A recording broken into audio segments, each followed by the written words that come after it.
Hello students, मेरा नाम है मयंक रावत और मैं अपने YouTube चैनल में आप सभी का स्वागत करता हूं। तो अभी हम हमारे YouTube चैनल में बच्चों एटॉमिक फाउंडेशन ऑफ मैटर पढ़ रहे हैं। लास्ट टाइम बच्चों हमने क्या पढ़ा था कि law of constant proportion, definite proportion, यानी कि आपका जो भी मॉलिक्यूल्स होता है, आपके जो कंपाउंड होते हैं, तो उनमें जो भी एलिमेंट्स होते हैं, तो उन एलिमेंट्स का जो प्रोपोर्शन होता है, जो रेशियो होता है, वो क्या होता है बच्चों, फिक्स्ड होता है। जैसे कि मान लो कि हमने एक एग्जांपल देखा था, जैसे कि मान लो कि मेरे पास वाटर मॉलिक्यूल्स है H2O। तो वाटर मॉलिक्यूल्स जो H2O है, उसमें जो हाइड्रोजन होता है वो 1 यूनिट होता है। हाइड्रोजन का जो मास होता है वो यूनिट होता है। ऐसे दो हाइड्रोजन यानी कि दो हो गए, 2 रेशियो कितना हो गया, 16 हो गया। डिवाइडेड बाय 2 करें दोनों को तो क्या हो जाएगा, 1:8। यानी कि बच्चों मान लो कि मैं भारत के किसी गांव का पानी पीऊं, अमेरिका के किसी बड़ी सिटी का पानी पीऊं, या कनाडा की किसी सिटी का पानी पीऊं, ठीक, कहीं किसी भी जगह का पानी पीऊंगा, तो वहां पर पानी में H2O में जो हाइड्रोजन और ऑक्सीजन का जो मास रेशियो होगा, वो क्या होगा बच्चों, 1:8 होगा। क्या होगा बच्चों, 1:8 होगा। क्लियर बच्चों? चलिए आज बच्चों हम क्या पढ़ेंगे कि हाउ एटम्स कंबाइन, कि हमारे जो एटम्स है वो किस तरह से कंबाइन करते हैं, हमारे जो एटम्स होते हैं वो किस तरह से कंबाइन करते हैं। ठीक है बच्चों, तो यहाँ पर सबसे पहली चीज क्या है बच्चों, कि atoms of different elements combine to form a molecule of a compound. क्या बोला गया बच्चों, जैसे कि आपके पास कोई भी जो कंपाउंड होता है, आपके पास जो भी कंपाउंड होता है वो किससे बना हुआ होता है, तो डिफरेंट एटम से भी बना हुआ हो सकता है या फिर सेम एटम से भी बना हुआ हो सकता है। जैसे कि मान लो कि यहाँ पर मैंने एग्जांपल लिया था H2O, कि H2O का जो कंपाउंड था वो हाइड्रोजन एंड ऑक्सीजन से बना हुआ है। तो यहाँ पर फर्स्ट जो लाइन बच्चों आपको दी गई है उसका मतलब क्या है, कि आपका जो कंपाउंड होता है वो किस तरह फॉर्म होता है, तो अलग अलग डिफरेंट एलिमेंट्स, अलग अलग डिफरेंट जो एलिमेंट्स होते हैं उनको एटम्स जब इकट्ठा होते हैं तो आपका क्या होता है, आपका कंपाउंड फॉर्म होता है। दूसरी चीज क्या है बच्चों, कि आपका जो मॉलिक्यूल्स होता है, जैसे कि मान लो कि यहाँ पर मेरे पास पानी का मॉलिक्यूल्स या फिर कार्बन डाइऑक्साइड है या फिर एमोनिया है, तो आपके पास बच्चों जो मॉलिक्यूल्स होता है वो इलेक्ट्रिकली न्यूट्रल एंटिटी होता है। ये क्या होता है, न्यूट्रल होता है, neutral in nature, consisting of more than one atom out. ठीक है, उसके अंदर क्या होता है, मोर देन वन एटम होते हैं। या कि मान लो कि जैसे कि यहाँ पर मैंने बात करी H2O में कितने एटम है, टोटल 3 एटम है, 2 हाइड्रोजन एंड एन ऑक्सीजन के। मान लो कि आपके पास कार्बन डाइऑक्साइड है, आपके पास कार्बन डाइऑक्साइड, तो उसमें भी क्या हो जाएंगे, 3 एटम हो जाएंगे। यानी क्या बोला गया है बच्चों, कि आपका जो मॉलिक्यूल्स होता है वो इलेक्ट्रिकली न्यूट्रल एंटिटी होता है, और उसके अंदर क्या होता है बच्चों, मोर देन वन एटम। क्या होता है, मोर देन वन एटम, यानी कि अलग अलग एलिमेंट इकट्ठा होने के बाद आपका क्या फॉर्म होता है, आपका कंपाउंड का मॉलिक्यूल फॉर्म होता है। चलिए अब क्या बात है बच्चों, जैसे कि जर्नी इनसाइड द एटम में हमने ये देखा था, जर्नी इनसाइड द एटम में हमने ये देखा था कि किसी भी मॉलिक्यूल्स के अंदर उसको स्टेबल होने के लिए उसके आउटर मोस्ट शेल में कितने इलेक्ट्रॉन होने चाहिए, 8 इलेक्ट्रॉन होने चाहिए। और मान लो कि अगर वो जो एलिमेंट है वो के शेल तक ही आता है, ठीक है, वो जो एलिमेंट है उसकी जो इलेक्ट्रॉनिक कॉन्फ़िगरेशन है वो के शेल तक आती है। जैसे कि हाइड्रोजन की जब आप इलेक्ट्रॉनिक कॉन्फ़िगरेशन ड्रॉ करते हो, ठीक है, तो उसमें के शेल में एक इलेक्ट्रॉन आता है, तो वहां पर आपके के शेल में कितने इलेक्ट्रॉन होने चाहिए, 2 इलेक्ट्रॉन। उसके अलावा कोई भी एलिमेंट हो, हाइड्रोजन के अलावा कोई भी एलिमेंट है, तो उसके पास उसके आउटर मोस्ट शेल में कितने इलेक्ट्रॉन होने चाहिए, 8 इलेक्ट्रॉन होने चाहिए। कितने इलेक्ट्रॉन होने चाहिए बच्चों, 8 इलेक्ट्रॉन होने चाहिए। चलिए बच्चों, अब बच्चे क्या बोला गया है कि मान लो कि आपके पास कोई भी एलिमेंट है, तो उसके पास मान लो कि लेस देन 8 है, लेस देन 8 अगर उसके आउटर मोस्ट शेल में इलेक्ट्रॉन है, ठीक, लेस देन 8 अगर उसके आउटर मोस्ट शेल में इलेक्ट्रॉन है, तो क्या होगा बच्चों, क्या होगा, वो स्टेबल होने के लिए क्या करेगा, या तो इलेक्ट्रॉन लूज करेगा, या इलेक्ट्रॉन गेन करेगा, या फिर इलेक्ट्रॉन की शेयरिंग करेगा। 3 पॉसिबिलिटी है। ठीक है बच्चों, क्या पॉसिबिलिटी है, 3 पॉसिबिलिटी है। किसी भी एलिमेंट को स्टेबल होने के लिए 3 पॉसिबिलिटीज है, उसके आउटर मोस्ट शेल में 8 इलेक्ट्रॉन कंप्लीट करने के लिए। या तो वो इलेक्ट्रॉन को गेन करेगा, या फिर इलेक्ट्रॉन को लूज करेगा, या फिर इलेक्ट्रॉन की शेयरिंग करेगा। यहाँ पर इन 3 पॉसिबिलिटीज को मैंने 2 कैटेगरी में डिवाइड किया है। फर्स्ट जो कैटेगरी है वो है आपकी शेयरिंग ऑफ इलेक्ट्रॉन। क्या है बच्चों, शेयरिंग ऑफ इलेक्ट्रॉन्स, यानी कि क्या होगा बच्चों, कि आपके इलेक्ट्रॉन की शेयरिंग होगी। क्या होगी बच्चों, शेयरिंग होगी, पर यहाँ पर क्या होगा बच्चों, ट्रांसफर ऑफ इलेक्ट्रॉन। क्या होगा बच्चों, ट्रांसफर ऑफ इलेक्ट्रॉन। ठीक है बच्चों, जैसे कि मान लो कि आप स्कूल में पढ़ाई कर रहे हो, तो उस समय मान लो कि ब्रेकफास्ट का टाइम हो, तो ब्रेकफास्ट के समय पर जैसे कि आपकी मम्मी ने कुछ अलग बनाया है, ठीक है, ढोकला बनाया है, और आपका जो दोस्त है उसकी मम्मी ने भी कुछ अलग बनाया है, मान लो उसको सब्जी बना के दी है ब्रेकफास्ट, तो आप क्या करोगे बच्चों, वहां पर शेयरिंग करोगे। क्या करोगे बच्चों, शेयरिंग कर दोगे। क्या करोगे कि आप उसका भी थोड़ा बहुत टेस्ट करोगे, उसने जो भी ढोकले बनाए उसका टेस्ट करोगे, और वो क्या करेगा, आपने जो सब्जी बनाई, आपकी मम्मी ने जो सब्जी बनाई उसको टेस्ट करेगा। तो यहाँ पर मुझे शेयरिंग ऑफ इलेक्ट्रॉन होता है। क्या होता है, शेयरिंग ऑफ इलेक्ट्रॉन। पर मान लो कि ट्रांसफर ऑफ इलेक्ट्रॉन यानी क्या बच्चों, जैसे कि आप और आपके जो दोस्त हो वो दोनों पढ़ाई करते हो, साथ में ही पढ़ते हो, ठीक है। मान लो कि किसी दिन आपके पास पेन जो है आप भूल गए घर पे, तो आपके दोस्त ने आपको दे दी, तो ये क्या हो गया बच्चा, ट्रांसफर हो गया। क्या होगा बच्चों, ट्रांसफर हो गया। शेयरिंग का मतलब क्या होगा कि आप एक एक आप दूसरे को जो भी चीज दे रहे हो, तो उसके साथ उसके पास से कोई चीज क्या ले रहे हो, कोई चीज क्या कर रहे हो, ले रहे हो, ठीक, गिव एंड टेक। आपने किसी दोस्त को एक इलेक्ट्रॉन दिया, या फिर आपने ब्रेकफास्ट दिया, तो साथ में उसने भी आपको क्या करा, ब्रेकफास्ट दिया। तो ये क्या हो गया बच्चा, शेयरिंग हो गई। क्या हो गया, शेयरिंग हो गया। ट्रांसफर में क्या हो गया बच्चों, आपने ट्रांसफर कर दिए इलेक्ट्रॉन, उसको दे दिए, डोनेट कर दिए। क्लियर बच्चों। चलिए, दूसरी बात बच्चों ये है कि आपको एक और टर्म बच्चों यहाँ पर है, केमिकल बॉन्ड। ठीक है, ये जो बच्चों है ये जो बात हमने करी बच्चों, कि किसी भी एलिमेंट के आउटर मोस्ट शेल में 8 इलेक्ट्रॉन होने चाहिए। अगर वो नहीं होते तो वो क्या करता है, इलेक्ट्रॉन को गेन करता है या फिर लूज करता है। तो इलेक्ट्रॉन गेन और लूज करने के बाद उनके बीच में क्या होगा, एक बॉन्ड होगा। क्या होगा बच्चों, बॉन्ड होगा। जैसे कि H2O में हाइड्रोजन और ऑक्सीजन के बीच में क्या है बच्चों, कोई बॉन्ड है। ठीक है, क्या है बच्चों, कोई बॉन्ड। इसी वजह से तो उनको क्या है बच्चों, इसी वजह से तो हाइड्रोजन और ऑक्सीजन क्या एक दूसरे के साथ अटैच है। अगर बॉन्ड ना होता तो अटैच हो पाते, नहीं हो पाते। तो इसी वजह से इन दोनों के बीच में क्या है बच्चों, केमिकल बॉन्ड है। और केमिकल बॉन्ड कब फॉर्म होता है बच्चों, जैसे कि यहाँ पर हाइड्रोजन और H2O मॉलिक्यूल्स की बात करें, हाइड्रोजन और ऑक्सीजन की, तो यहाँ पर बच्चों ये जो हाइड्रोजन और ऑक्सीजन जब वो एलिमेंटल स्टेट में होते हैं तो उनकी कुछ ना कुछ एनर्जी होती है। क्या होती है बच्चों, उनकी कुछ ना कुछ एनर्जी होती है। मान लो कि इसकी E1 है और इसकी क्या हो जाएगी, E2 हो जाएगी। तो जब ये दोनों एलिमेंटल स्टेट में होते हैं तो इनके पास कोई ना कोई एनर्जी होती है। इनका डिवीजन करने के बाद मुझे मान लो कि E3 मिला। क्या मिला, E3 मिला। जब हाइड्रोजन और ऑक्सीजन एलिमेंटल स्टेट में है यानी कि फ्री स्टेट में है, जब वो अटैच नहीं हुए, तब उनकी जो एनर्जी है, उनका जो एडिशन होने के बाद, सम होने के बाद मुझे क्या मिलता है, E3 एनर्जी मिलती है। क्या मिलती है, E3 एनर्जी है। चलिए, अब मान लो कि दो हाइड्रोजन और ऑक्सीजन अटैच होने के बाद, कंपाउंड फॉर्म करने के बाद जो आपको एनर्जी मिलती है वो क्या मिलती है, E4 मिलती है। क्या मिलती है, E4 मिलती है। अब समझो इस बात को बच्चों, जब जब आपकी जो E4 है, यानी कि कंपाउंड फॉर्म होने के बाद आपको जो एनर्जी मिलती है, वो जो एनर्जी होगी वो इससे कम होगी, E3 से क्या होगी बच्चों, कम होगी, लेस देन E3। ठीक है, E3 से क्या होगी बच्चों, वो एनर्जी कम होगी। ठीक है, E3 क्या है बच्चों, कि जब वो फ्री स्टेट में थे तो उनकी कुछ ना कुछ एनर्जी थी, उन एनर्जी का एडिशन करने के बाद मुझे जो एनर्जी मिलती है, उससे आपका कंपाउंड फॉर्म होने के बाद उनकी जो एनर्जी होती है उससे क्या हो जाती है बच्चों, कम हो जाती है। तब जाकर आपके क्या होते हैं, केमिकल बॉन्ड फॉर्म होते हैं।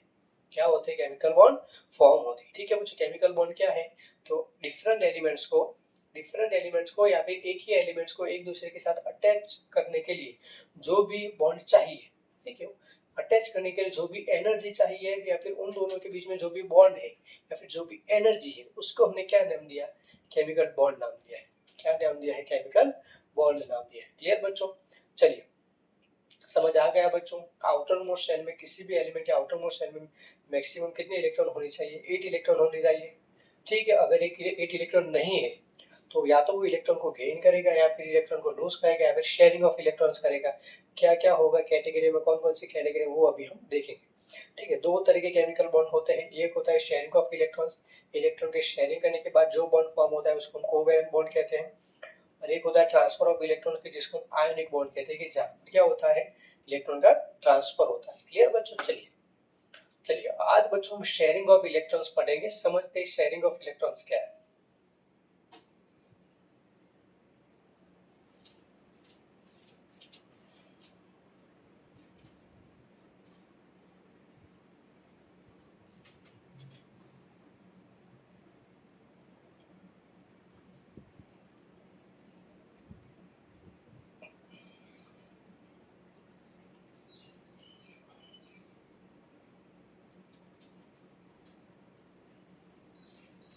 चलिए बच्चों समझते हैं शेयरिंग ऑफ इलेक्ट्रॉन।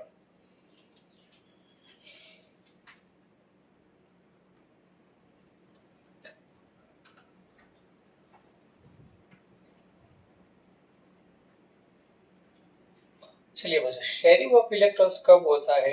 ठीक है, जैसे कि मान लो कि मेरे पास एक हाइड्रोजन है, ठीक है, और तो ऐसे ही दूसरा हाइड्रोजन है। चलिए हाइड्रोजन के पास बच्चों कितने इलेक्ट्रॉन होते हैं? 1 इलेक्ट्रॉन होता है। कितने इलेक्ट्रॉन होते हैं? 1 इलेक्ट्रॉन होता है। चलिए 1 इलेक्ट्रॉन यानी कि मान लो कि उसका मुझे एटम ड्रॉ करना हो, ठीक है, एटम ड्रॉ करना हो तो क्या होगा? बीच में क्या होगा? उसका न्यूक्लियस होगा कि जहां पर प्रोटॉन और न्यूट्रॉन होंगे। उसके बाद कौन सी शेल आएगी बच्चों? के शेल आएगी, ठीक है। चलिए अब हाइड्रोजन की बात करें तो हाइड्रोजन के पास बच्चों कितने इलेक्ट्रॉन है? 1 इलेक्ट्रॉन है। आप जर्नी इनसाइड द एटम में आप पढ़ चुके हो कि आपकी कौन कौन सी शेल होती है? K shell, L shell, M shell and N shell.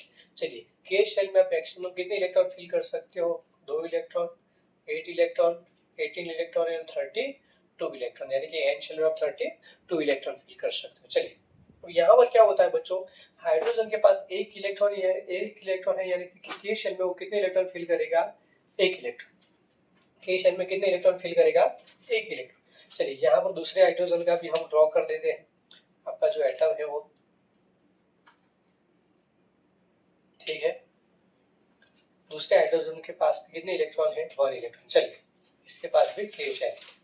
चलो बच्चों अब समझो इस बात को कि के शेल में 1 इलेक्ट्रॉन है। के शेल में हाइड्रोजन के पास कितने इलेक्ट्रॉन है? 1 इलेक्ट्रॉन है। पर यहाँ पर के शेल में इलेक्ट्रॉन कितने होने चाहिए थे टोटल? 2 इलेक्ट्रॉन। कितने इलेक्ट्रॉन होने चाहिए? 2 इलेक्ट्रॉन। यानी कि ये जो हाइड्रोजन है वो भी इलेक्ट्रॉन को लूज करना चाहता है। ये जो हाइड्रोजन है वो भी इलेक्ट्रॉन को क्या करना चाहता है? लूज करना चाहता है। क्यों लूज करना चाहता है? क्योंकि हाइड्रोजन अगर वो लूज कर देगा तो स्टेबल हो जाएगा, उसके पास सिर्फ न्यूक्लियस बचेगा। क्या बचेगा?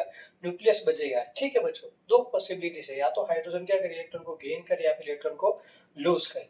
पर जनरली हाइड्रोजन के जितने भी एलिमेंट्स हैं उनमें जनरली हाइड्रोजन इलेक्ट्रॉन को लूज करता है, ठीक है। एक सोडियम के साथ जब भी हाइड्रोजन अटैच होता है तब वहां पर हाइड्राइड फॉर्म करता है, वहां पर इलेक्ट्रॉन को गेन करेगा, ठीक है। वहां पर इलेक्ट्रॉन को क्या करेगा? गेन करेगा और हाइड्राइड फॉर्म करेगा। पर जनरली हाइड्रोजन क्या करता है? इलेक्ट्रॉन को लूज करता है। चलिए अब बात करते हैं यहाँ पर क्या होगा हाइड्रोजन। यहाँ पर बच्चों एक पॉसिबिलिटी की हाइड्रोजन लूज कर दे, पर सीधी सी बात है लूज करने के बाद उसके पास कुछ बचेगा नहीं इलेक्ट्रॉन जैसा। इसी वजह से यहाँ पर क्या होगा? इलेक्ट्रॉन की शेयरिंग होगी। इलेक्ट्रॉन की क्या होगी? शेयरिंग होगी। चलिए इलेक्ट्रॉन की शेयरिंग किस तरह से होगी? तो ये जो हाइड्रोजन है वो इलेक्ट्रॉन इस एलिमेंट को देगा और ये भी क्या करेगा? अपना जो एक इलेक्ट्रॉन है वो इस हाइड्रोजन को देगा, यानी कि आपका जो न्यूक्लियस है वो इस तरह से एग्जिस्ट करेगा, ठीक है। यहाँ पर आपका न्यूक्लियस हो गया, ठीक है। और ये क्या हो गए? ये इस हाइड्रोजन का एक इलेक्ट्रॉन हो गया और इस हाइड्रोजन का ये 2 इलेक्ट्रॉन हो गए, ठीक है बच्चों। अब समझो, अब देखो बच्चों यहाँ पर मेरे पास बच्चों क्या बन गया? आपका H2 मॉलिक्यूल्स बन गया। क्या बन गया? H2 मॉलिक्यूल्स बन गया, ठीक है। पहले हाइड्रोजन के पास सिर्फ एक इलेक्ट्रॉन थे, अब दोनों हाइड्रोजन ने एक एक इलेक्ट्रॉन की शेयरिंग कर दी। क्या कर दिया? एक एक इलेक्ट्रॉन की शेयरिंग कर दी। शेयरिंग करने के बाद यहाँ पर क्या हो गया? H2 मॉलिक्यूल फॉर्म हो गया। क्या हो गया? H2 मॉलिक्यूल फॉर्म हो गया, ठीक है बच्चों। चलो दोनों हाइड्रोजन ने कितने इलेक्ट्रॉन की शेयरिंग करी? एक एक इलेक्ट्रॉन की। यहाँ पर हाइड्रोजन के बीच में क्या होता है बच्चों? सिंगल बॉन्ड होता है। क्या होता है बच्चों? सिंगल बॉन्ड होता है। क्यों? क्योंकि दोनों हाइड्रोजन ने कितने इलेक्ट्रॉन की शेयरिंग की है? एक इलेक्ट्रॉन की। कितने इलेक्ट्रॉन की शेयरिंग की है बच्चों? एक इलेक्ट्रॉन की। इसी वजह से यहाँ पर क्या हो गया बच्चों? सिंगल बॉन्ड फॉर्म हो गया। क्या हो गया? सिंगल बॉन्ड फॉर्म हो गया, ठीक है बच्चों। समझ आया शेयरिंग किस तरह से हुई? हाइड्रोजन के पास सिर्फ एक ही इलेक्ट्रॉन होता है, एक इलेक्ट्रॉन, यानी कि के शेल में एक इलेक्ट्रॉन। के शेल में एक इलेक्ट्रॉन यानी कि जनरली क्या होगा? कि के शेल में 2 इलेक्ट्रॉन होने चाहिए। तो यहाँ पर 2 हाइड्रोजन है, तो 2 हाइड्रोजन एक दूसरे के पास आएंगे और दोनों एक एक इलेक्ट्रॉन एक दूसरे को दे देंगे। इलेक्ट्रॉन की शेयरिंग हुई, इसी वजह से क्या हो जाएगा? दोनों स्टेबल हो जाएंगे। क्या हो जाएंगे? दोनों स्टेबल हो जाएंगे। इसी वजह से यहाँ पर क्या होता है? हाइड्रोजन हाइड्रोजन बीच में सिंगल बॉन्ड फॉर्म होता है। सिंगल बॉन्ड क्यों फॉर्म हुआ?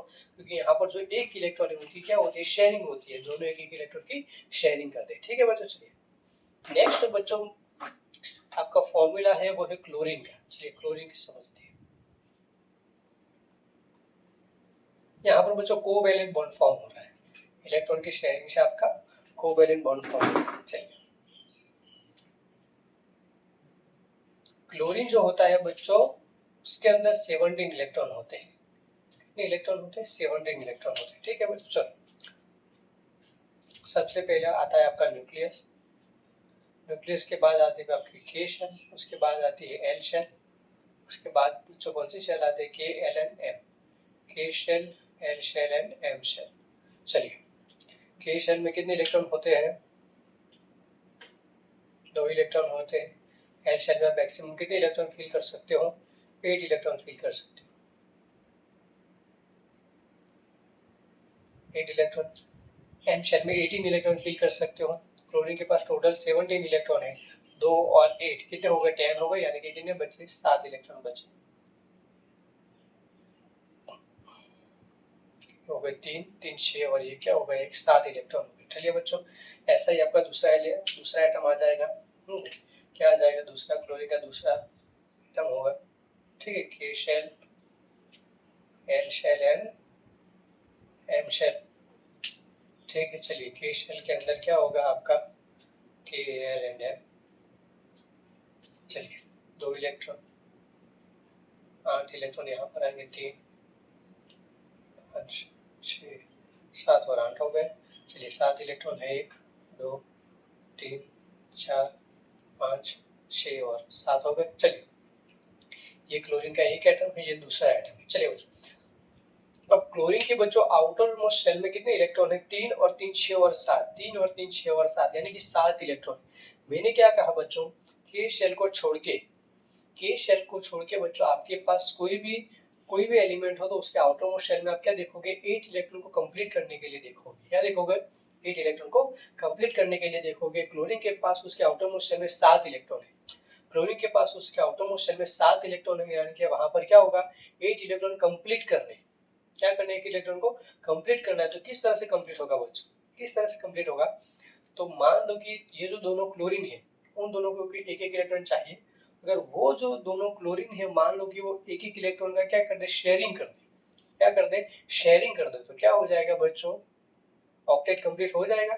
चलिए, तो शेयरिंग किस तरह से होगी बच्चों? समझो इस बात को। ये क्लोरीन का एक आपका मॉलिक्यूल से एटम है, एक इस तरह से ड्रॉ करोगे, दूसरा आप इस तरह से ड्रॉ करोगे। उसका न्यूक्लियस हो गया, दूसरा शेल हो गया, और ये तीसरा शेल हो गया। चलिए, फर्स्ट के शेल तो वो एज इट इज रहे 2 इलेक्ट्रॉन। यहाँ पर जो 8 इलेक्ट्रॉन है बच्चों, वो भी क्या रहे बच्चों? As it is. 3 और 3 6 और 2 8। यहाँ पर आप क्या करोगे? 1 2 3 4 5 और 6 इलेक्ट्रॉन ड्रॉ करोगे। और 7वां इलेक्ट्रॉन कहाँ पर ड्रॉ करोगे? यहाँ पर। चलिए, यहाँ पर भी 1 2 3 4 5 और 6 और 7वां इलेक्ट्रॉन कहाँ पर ड्रॉ करोगे? यहाँ पर कितने आ जाएंगे? 2 इलेक्ट्रॉन आ जाएंगे। यहाँ पर कितने इलेक्ट्रॉन आ जाएंगे? 8 इलेक्ट्रॉन आ जाएंगे। ठीक है बच्चों, यहाँ पर क्या हो गया बच्चों? क्लोरीन क्लोरीन के बीच में कौन सा बॉन्ड होता है बच्चों? सिंगल बॉन्ड होता है। क्लोरीन क्लोरीन के बीच में बच्चों का वो कौन सा बॉन्ड होता है? सिंगल बॉन्ड फॉर्म होता है। कौन सा बॉन्ड फॉर्म होता है? सिंगल बॉन्ड फॉर्म होता है, यानी कि वहां पर बच्चों एक इलेक्ट्रॉन की शेयरिंग होती है। क्या होता है बच्चों? एक इलेक्ट्रॉन की शेयरिंग होती है। क्लोरीन क्लोरीन के बीच में क्या होता है? एक इलेक्ट्रॉन की शेयरिंग होती है। क्यों होती है? क्योंकि उसके आउटर मोस्ट शेल में 7 इलेक्ट्रॉन है। ठीक है, वहां पर कितने इलेक्ट्रॉन चाहिए थे? 18 इलेक्ट्रॉन चाहिए थे। इसी वजह से क्या होगा? वहां पर इलेक्ट्रॉन की शेयरिंग होगी। क्लियर बच्चों? चलिए, अभी तक बच्चों हमने कौन कौन से एग्जांपल देखे? हाइड्रोजन एंड क्लोरीन का एग्जांपल देखा। अभी और एक एग्जांपल हम देखेंगे कि जो आपका है ऑक्सीजन का एग्जांपल। ठीक है, क्लोरीन क्लोरीन एक एक इलेक्ट्रॉन की शेयरिंग करते हैं, इसी वजह से वहां पर क्या होता है? सिंगल बॉन्ड फॉर्म होता है। क्या फॉर्म होगा आपका? सिंगल बॉन्ड फॉर्म होगा। क्लोरीन क्लोरीन के बीच में क्या होगा? सिंगल बॉन्ड फॉर्म होगा। ठीक है, चलिए, अब आते हैं बच्चों क्लोरीन के बाद आता है ऑक्सीजन। चलिए, ऑक्सीजन के पास बच्चों 8 इलेक्ट्रॉन होते हैं। ठीक है, चलिए, एक उसका न्यूक्लियस आ गया, उसके बाद के शेल आ गया, उसके बाद कौन सा शेल आ गया? एल शेल आ गया। के शेल में कितने इलेक्ट्रॉन फिल करोगे? 2 इलेक्ट्रॉन। टोटल 8 इलेक्ट्रॉन है, तो बाकी कितने बचे? 6 इलेक्ट्रॉन बचे, तो वो कहाँ पर आ जाएंगे? एल शेल में आ जाएंगे। 4 5 एंड 6 हो जाएंगे। ठीक है, ऐसे ही ऑक्सीजन का दूसरा एटम रहेगा, के शेल एंड एन शेल। के शेल हो गया, ये एल शेल हो गया। यहाँ पर क्या होगा? 1 2 3 4 5 और 6 हो जाएंगे। ठीक है बच्चों, चलिए, आउटर मोस्ट शेल में कितने इलेक्ट्रॉन होने चाहिए? 6 8 इलेक्ट्रॉन होने चाहिए। ऑक्सीजन के पास कितने इलेक्ट्रॉन है? 6 इलेक्ट्रॉन है यहाँ पर, यानी कि यहाँ पर क्या होगा बच्चों? दो इलेक्ट्रॉन की शेयरिंग होगी। क्या होगी बच्चों? दो इलेक्ट्रॉन की शेयरिंग होगी। कितने इलेक्ट्रॉन की शेयरिंग होगी? दो इलेक्ट्रॉन की शेयरिंग होगी। यानी कि आपको जो ऑक्सीजन का जो O2 का जो मॉलिक्यूल्स होगा वो इस तरह से दिखाई देगा। ठीक है बच्चों, यहाँ पर दो इलेक्ट्रॉन हो गए। यहाँ पर टोटल कितने इलेक्ट्रॉन थे बच्चों? 6 इलेक्ट्रॉन थे। कितने इलेक्ट्रॉन थे? 6 इलेक्ट्रॉन थे। ठीक है, पर दो इलेक्ट्रॉन इस क्लोरीन ने यहाँ पर दिए। उसके बाद ये जो ऑक्सीजन रहेगा उसके के शेल में कितने इलेक्ट्रॉन रहेंगे? दो इलेक्ट्रॉन रहेंगे। यहाँ पर कितने इलेक्ट्रॉन ड्रॉ करूंगा? 4 शेल और बाकी के दो यहाँ पर। चलिए ऑक्टेट कंप्लीट करते हैं। 1 2 3 4 5 6 7 8 1 2 3 4 5 6 7 8 यानी कि दोनों ऑक्सीजन के आउटर मोशन में कितने इलेक्ट्रॉन हो गए? 8 इलेक्ट्रॉन हो गए। कितने इलेक्ट्रॉन हो गए? 8 इलेक्ट्रॉन हो गए। ठीक है बच्चों, चलिए यानी कि यहाँ पर एक ऑक्सीजन यानी कि यहाँ पर एक ऑक्सीजन जो है वो दो इलेक्ट्रॉन की शेयरिंग करता है। क्या करता है? दो इलेक्ट्रॉन की शेयरिंग करता है। इसी वजह से ऑक्सीजन ऑक्सीजन के बीच में क्या होता है बच्चों? डबल बॉन्ड फॉर्म होता है। क्या होता है बच्चों? ऑक्सीजन ऑक्सीजन के बीच में डबल बॉन्ड रहता है। क्या रहता है बच्चों? आपका डबल बॉन्ड रहता है। क्यों रहता है? क्योंकि ऑक्सीजन ऑक्सीजन जब इकट्ठा होते हैं, एक दूसरे के साथ अटैच होते हैं, जब होमोन्यूक्लियर एटम फॉर्म करते हैं तो तब क्या करते हैं वो? क्या करते हैं बच्चों? तो तब वहां पर वो क्या करते हैं? दो इलेक्ट्रॉन की शेयरिंग करते हैं। एक ऑक्सीजन दो इलेक्ट्रॉन देगा और दूसरा ऑक्सीजन भी क्या करेगा? दो इलेक्ट्रॉन देगा। यानी कि यहाँ पर क्या होगा? दो इलेक्ट्रॉन की शेयरिंग होगी। इसी वजह से यहाँ पर क्या होगा? डबल बॉन्ड फॉर्म होगा। चलो बच्चों समझो इस बात को। अभी तक बच्चों हमने कौन कौन से एग्जाम्पल देखे? H2, Cl2 एंड O2, तीन एग्जाम्पल देखे। इन तीनों एग्जाम्पल में बच्चों हमने क्या देखा कि इन तीनों एग्जाम्पल में बच्चों होता क्या है? आपका जो एलिमेंट है, आपके जो एलिमेंट है वो एक ही तरह के एलिमेंट है। क्या है बच्चों? Oxygen oxygen, chlorine chlorine, hydrogen hydrogen. इसी वजह से इसको हम होमोन्यूक्लियर मॉलिक्यूल कहते हैं। होमोन्यूक्लियर मॉलिक्यूल कहते हैं। होमो यानी क्या बच्चों? कि सिर्फ एक ही तरह के इलेक्ट्रॉन, सिर्फ एक ही तरह के इलेक्ट्रॉन। इसी वजह से हम इसको क्या कहते हैं? होमोन्यूक्लियर मॉलिक्यूल कहते हैं। जब आपके जो एलिमेंट है, जब आपके जो एलिमेंट है जो इकट्ठा होते हैं वो दोनों एलिमेंट एक ही तरह के, दोनों एलिमेंट एक ही तरह के, तो उसको हम क्या कहेंगे? Homonuclear molecule. क्लियर बच्चों? चलिए, तो ये सारी की सारी बच्चों आपको शेयरिंग ऑफ इलेक्ट्रॉन्स के बारे में थी। और एक एग्जांपल देखेंगे, और एक एग्जांपल देखेंगे बच्चों HCl का।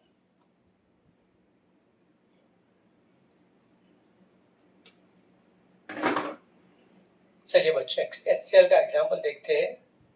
यहाँ पर मेरे पास हाइड्रोजन, यहाँ पर है क्लोरीन। हाइड्रोजन के पास क्या होता है बच्चों? के शेल में एक इलेक्ट्रॉन होता है। क्लोरीन के पास टोटल बच्चों कितने इलेक्ट्रॉन होते हैं? अब अभी हम क्या पढ़े थे बच्चों? क्लोरीन के पास कितने होते हैं? 17 इलेक्ट्रॉन होते हैं। ठीक है बच्चों, कितने इलेक्ट्रॉन होते हैं? 17 इलेक्ट्रॉन होते हैं। ठीक है, चलिए यानी कि यहाँ पर दो इलेक्ट्रॉन रहेंगे। यहाँ पर कितने रहेंगे बच्चों? 8 इलेक्ट्रॉन। 4 5 6 7 और 8। यहाँ पर कितने रहेंगे बच्चों? आपके 7 इलेक्ट्रॉन रहेंगे। ठीक है, 3 और 2 5 6 7 और 8। यहाँ पर कितने रहेंगे? 7 रहेंगे। यानी कि जो क्लोरीन है, ठीक है, यानी कि जो क्लोरीन है उसके आटोम मोशन में 7 इलेक्ट्रॉन है। यानी कि उसको एक इलेक्ट्रॉन चाहिए। क्या चाहिए? एक इलेक्ट्रॉन चाहिए। और हाइड्रोजन को भी क्या चाहिए? एक इलेक्ट्रॉन चाहिए। इसी वजह से यहाँ पर एक इलेक्ट्रॉन की क्या होगी बच्चों? शेयरिंग होगी। और आपका जो एटम होगा वो इस तरह से एग्जिस्ट करेगा। जो मॉलिक्यूल्स का जो एटम रहेगा वो इस तरह से एग्जिस्ट करेगा। ये उसका के शेल हो गया जहाँ पर दो इलेक्ट्रॉन है। ठीक है, क्लोरीन का ये एल शेल हो गया। 4 5 6 7 और 8। ये एल शेल हो गया, ये एम शेल हो गया। ठीक है, क्लोरीन का एक इलेक्ट्रॉन यहाँ पर ड्रॉ कर दिया। क्लोरीन का जो इलेक्ट्रॉन है वो ये हाइड्रोजन का इलेक्ट्रॉन हो गया। ठीक है, ये क्लोरीन का इलेक्ट्रॉन है। चलिए, क्लोरीन के आउटर मोशन में कितने इलेक्ट्रॉन थे? 7 इलेक्ट्रॉन थे। तो एक यहाँ पर ड्रॉ करता हूँ और दूसरे 6 यहाँ पर ड्रॉ करता हूँ। 4 5 और यह हो गए 6 इलेक्ट्रॉन हो गए। ठीक है बच्चों, चलो क्लोरीन के आउटर मोस्ट शेल में इलेक्ट्रॉन फाउंड करते 8 होते हैं। तो 1 2 3 4 5 6 7 और 8 हो गए। चलिए हाइड्रोजन की बात करें तो हाइड्रोजन में सिर्फ के शेल आता है। तो के शेल में दो इलेक्ट्रॉन चाहिए। यानी कि ये जो है उसकी वो के शेल है। के शेल में कितने इलेक्ट्रॉन हो गए? 1 और 2। यानी कि दोनों क्या हो गए? स्टेबल। क्या हो गए? स्टेबल हो गए। क्लियर बच्चों, समझ आ गया? हाइड्रोक्लोरिक एसिड में अभी हमने किस तरह से जो कोवैलेंट बॉन्ड है वो किस तरह से फॉर्म किया, किस तरह से फॉर्म किया। ठीक है, इलेक्ट्रॉनिक कन्फिग्रेशन समझ में आ रही है। इलेक्ट्रॉनिक कन्फिग्रेशन किस तरह से फिल करेंगे, सबसे पहले के शेल में, उसके बाद एल शेल में, उसके बाद एम शेल में, आफ्टर दैट एन शेल। ठीक है, वन बाय वन फिल करते जाएंगे। ठीक है बच्चों, चलिए दूसरी बात बच्चों, अभी जो बच्चों हमने H2Cl2NO2 के जो एग्जाम्पल देखे थे, तो उनमें हमने क्या देखा था कि जो एलिमेंट थे वो एक ही तरह के थे, जो एलिमेंट थे वो एक ही तरह के, जबकि यहाँ पर क्या हो रहा है बच्चों, एलिमेंट जो है वो अलग अलग है। एलिमेंट जो है वो क्या है, अलग अलग है। जैसे कि एक है आपका हाइड्रोजन और एक है क्या है बच्चों, क्लोरीन। तो जब डिफरेंट टाइप्स ऑफ एलिमेंट, ठीक है, या फिर different types of atom of elements can combine, जब अलग अलग एलिमेंट्स कंबाइन होकर आपका मॉलिक्यूल फॉर्म करते हैं, तो तब आपका क्या फॉर्म होता है, आपका हेट्रोन्यूक्लियर मॉलिक्यूल, हेट्रोन्यूक्लियर मॉलिक्यूल। तब क्या फॉर्म होता है बच्चों, आपका हेट्रोन्यूक्लियर मॉलिक्यूल फॉर्म होता है। क्या फॉर्म होता है बच्चों, आपका हेट्रोन्यूक्लियर मॉलिक्यूल फॉर्म होता है। ठीक है बच्चों, समझ आया। आज हमने कोवैलेंट बॉन्ड पढ़ा। कोवैलेंट बॉन्ड यानी बच्चों कि इलेक्ट्रॉन की शेयरिंग, इलेक्ट्रॉन की शेयरिंग की, जहां पर इलेक्ट्रॉन की शेयरिंग होगी, एक एटम एक इलेक्ट्रॉन देगा, दूसरा एटम दूसरा एटम देगा, और उस तरह से जो शेयरिंग रहेगी, शेयरिंग की वजह से दोनों जो इलेक्ट्रॉन रहेंगे वो दोनों एटम के कहलाएंगे। जैसे कि यहाँ पर दोनों शेयरिंग करी, तो जैसे कि इसने, ये जो आपका हाइड्रोजन का इलेक्ट्रॉन ये था, क्लोरीन का इलेक्ट्रॉन ये था, तो दोनों जन जब शेयरिंग करी, तो दोनों की जब हम इलेक्ट्रॉनिक कन्फिग्रेशन फिल कर रहे थे, इलेक्ट्रॉन काउंट कर रहे थे, तो उस समय में हमने क्या किया, दोनों के इलेक्ट्रॉन को काउंट कर लिया। शेयरिंग का मतलब क्या हो गया, दोनों के इलेक्ट्रॉन की काउंट करेंगे। क्या करेंगे, काउंट करेंगे। क्लियर बच्चों। तो आज हमने क्या पढ़ा बच्चों, कोवैलेंट कंपाउंड के बारे में पढ़ा। ठीक है, कोवैलेंट बॉन्ड के बारे में पढ़ा कि किस तरह से फॉर्म होते हैं। क्लियर बच्चों। तो नेक्स्ट लेक्चर में बच्चों हम क्या करेंगे, आयोनिक कंपाउंड के बारे में पढ़ेंगे। ठीक है बच्चों, तब तक थैंक यू सो मच।